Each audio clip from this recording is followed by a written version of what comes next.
Welcome to the Salmon Runs YouTube. Enjoy the video. You sign into OneDrive on the old computer and confirm the app is updated. This creates the cloud copy you'll transfer.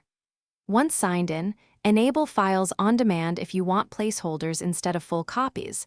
Then open OneDrive settings and choose the specific folders to sync, desktop, documents, pictures, or any custom folder. Start synchronization immediately and watch the status icon. Make sure syncing completes by checking file statuses and sizes so nothing is left local only.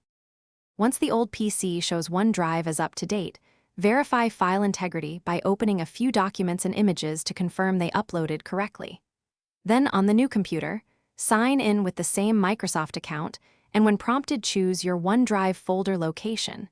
You can accept the default or pick a specific drive.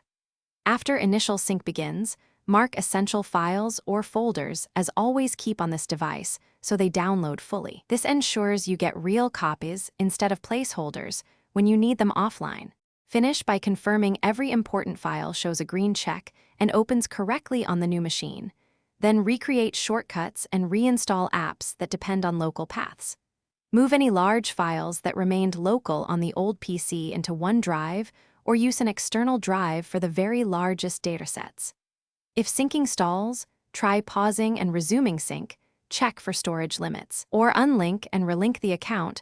Relinking forces a fresh sync and solves most conflicts.